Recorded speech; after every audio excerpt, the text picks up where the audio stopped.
اردو میں تو ہم عزت سے نکلا ہوا یہ لفظ سمجھتے ہیں جس کا مفہوم یہ ہوتا ہے بہت عزت والا، لیکن عربی میں کہتے ہیں عزیز اس ذات کو جو اتنی بلند اور اس قدر طاقتور ہو کہ اس پہ کوئی ہاتھ نہ ڈال سکے.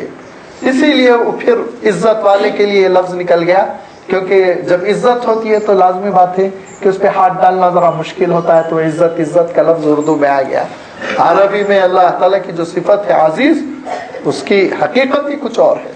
اسی لیے تو ایک مرتبہ ایک صاحب قرآن مجید پڑھ رہے ہیں، اس زمانے کی بات ہے ابتدائی صدی کی، جبکہ قرآن مجید ایسے پرنٹنگ شکل میں عام نہیں ہوا تھا. لوگ عام طور پر حفظ کی بنیاد پر، یادداشت کی بنیاد پر مسجدوں میں تلاوت کرتے. تو ایک گاؤں کے صاحب بیٹھے ہوئے بالکل ان پڑھ، اور ان کے پڑوس میں ایک صاحب بیٹھ کے قرات کر رہے ہیں. تو انہوں نے تلاوت کرتے کرتے تلاوت کی والسارق والسارقۃ فاقطعوا ایدیہما جزاء بما کسبا ونکالا من اللہ واللہ حکیم عزیز.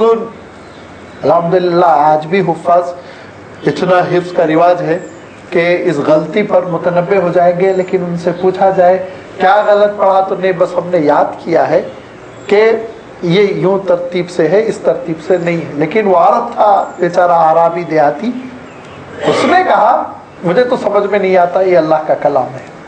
اب قاری صاحب چونک گئے پڑھنے والے کہ انہوں نے یہ تبصرہ کیوں کیا یہ حضرت نے.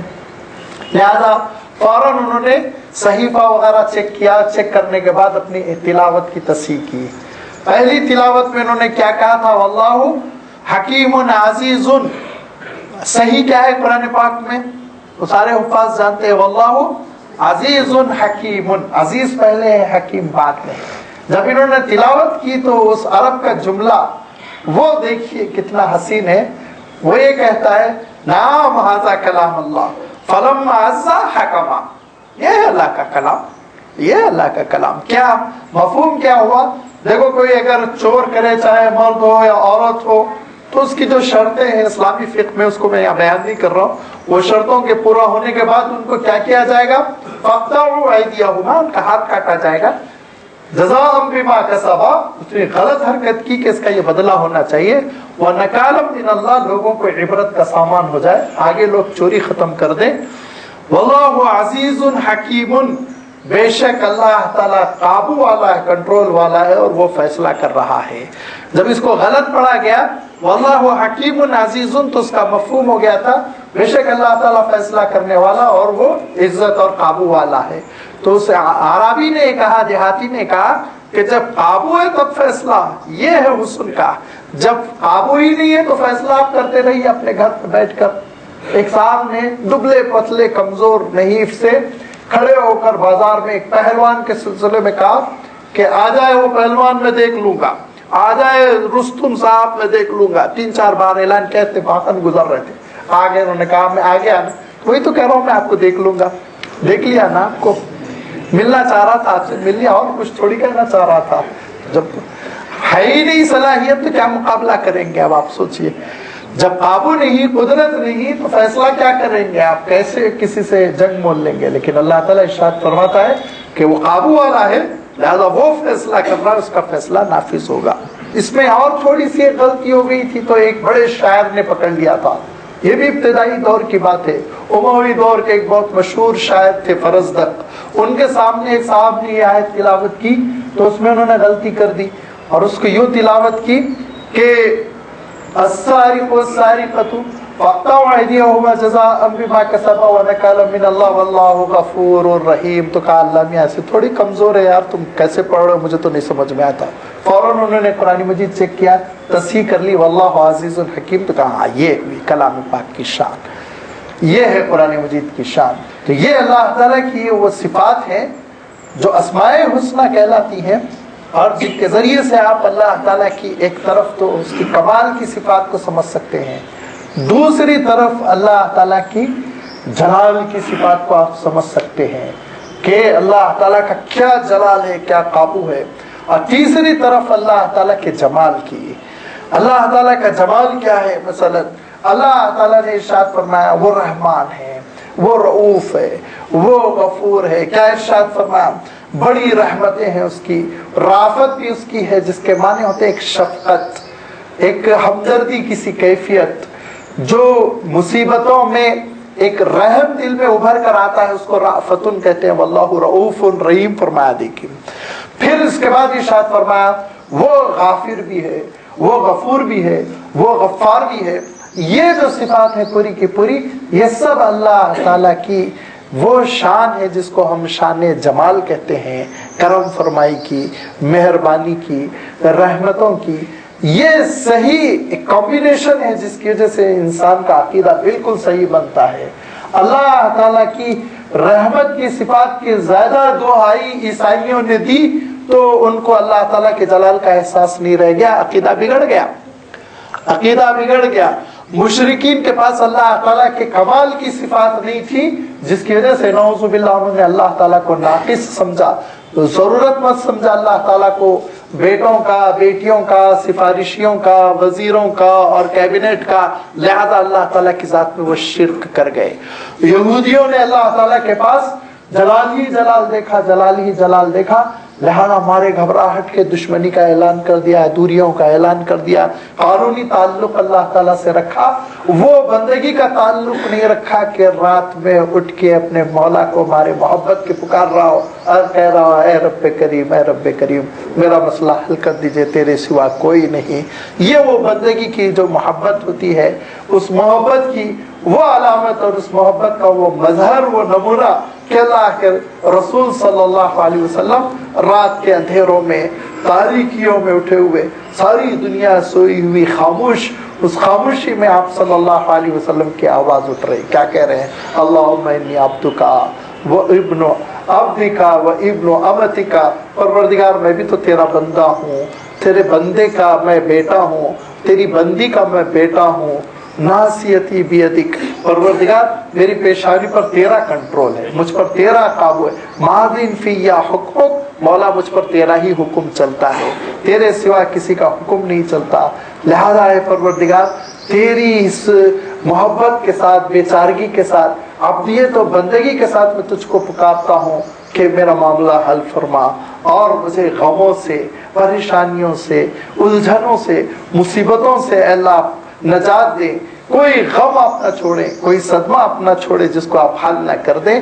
یہ والہانہ انداز اور یہ محبت اور یہ وہ محبت جو کہ میدان عرفات میں تو اور نکھر کر آ گئی کہ حضور اکرم صلی اللہ علیہ وسلم دیوانگی کے ساتھ اللہ تعالیٰ کے دربار میں کھڑے ہوئے ہیں، دونوں ہاتھ اٹھائے ہوئے ہیں کہ بغل کی سفیدی نظر آ رہی ہے اور حضور اکرم صلی اللہ علیہ وسلم کہہ رہے ہیں اللہم انی اسألتک مسألۃ المسکین الوجل المشفق الغائب الضریر، پروردگار آپ کا ٹوٹا ہوا بندہ، آپ کا چھوٹا سا بندہ، آپ سے ڈرتا ہوا، آپ سے محبت کرتا ہوا، آپ کے سامنے لرزتا ہوا، کانپتا ہوا، آپ کے سامنے ہاتھ اٹھایا ہوا ہے کہ اب ان ہاتھوں کو آپ ناکام نہ لوٹائے، مولا مغفرت فرما دیجئے، مولا مغفرت فرما دیجئے۔ یہ محبت کب پیدا ہوگی؟ یہ محبت اس وقت پیدا ہوگی جب اسماء حسنہ کا صحیح سینس ہو۔ یہ فرمایا کہ پروردگار کوئی معرفت تم حاصل کرو، اور یہ معرفت کی کنجی کیا ہے، کی کیا ہے، کلید اسماء حسنہ۔ ارشاد فرمایا لَهُ الْأَسْمَاءُ الْحُسْنَى، بھلی بھلی اس کی صفات ہے، ذرا غور تو کرو، وہ رحمان ہے، وہ رحیم ہے، وہ رؤوف ہے، وہ غفور ہے، وہ غافر ہے، وہ غفار ہے، کتنی صفات ہیں، ذرا غور کرو۔ وہ ملک ہے، وہ مقتدر ہے، وہ مہیمن ہے، وہ عزیز ہے، وہ جبار ہے، وہ متکبر ہے، ذرا غور کرو، ذرا غور کرو۔ وہ احد ہے، وہ صمد ہے، لم یلد ہے، لم یولد ہے، ولم یکن لہ کفوا احد ہے۔ یہ ساری اللہ تعالیٰ کی صفات کو سمجھو گے، عقیدہ بہت ٹھیک ٹھاک رہے گا، اس کے جلال کا روپ بھی رہے گا، جس کو ارشاد فرمایا، کیا ارشاد فرمایا لمن یخشا، اور اس کے ساتھ ساتھ اس سے محبت بھی ہوگی، اور اس کے ساتھ ساتھ اس کے کمال کی وجہ سے، اس کے کمال کی وجہ سے اسی سے جڑے رہو گے، اسی سے مانگو گے۔ یہ اسماء حسنہ، یہ جن کے بارے میں آپ صلی اللہ علیہ وسلم ارشاد فرماتے ہیں کہ اللہ تعالیٰ کے 99 نام ہیں، جس نے ان کا احاطہ کر لیا علم اور عمل کے اعتبار سے تو بس وہ جنت میں داخل ہو گیا۔ یہ اللہ تعالیٰ نے قرآن پاک میں مختلف مقامات پر بیان فرمائے۔ ان صفات کو، ان اسماء حسنہ کو، اور ان کو سمجھنا، ان کو یاد کرنا، ان کا ورد کرنا اور ان کو بطور ذکر اپنا لینا سب کچھ عبادت ہے. ان کو سمجھنا اور ان کو سمجھنے کے بعد عملی زندگی پر ان کا اثر رہنا یہ سب کچھ عبادت ہے, جس کو سمجھنے اور جس کو ہماری اپنی زندگی میں اللہ تعالیٰ وہ عنایت فرما دے, وہ کیفیت آ جائے. آگے حضرت موسیٰ علیہ السلام کا واقعہ بیان ہو رہا ہے لیکن بہت ترتیب کے ساتھ بڑا طویل واقعہ ہے. میں سمجھتا ہوں وقت تقریباً ہو چلا کہ انشاءاللہ آئندہ اتوار سے حضرت موسیٰ علیہ السلام کے واقعے کا آغاز کریں گے, اور یہ جو اس رکوع کی آیتیں بچ گئی ہیں وہ ساری آیتیں انشاءاللہ آئندہ اتوار اس کی وضاحت آپ کی خدمت میں رکھی جائے گی. وآخر دعوانا الحمدللہ رب العالمین.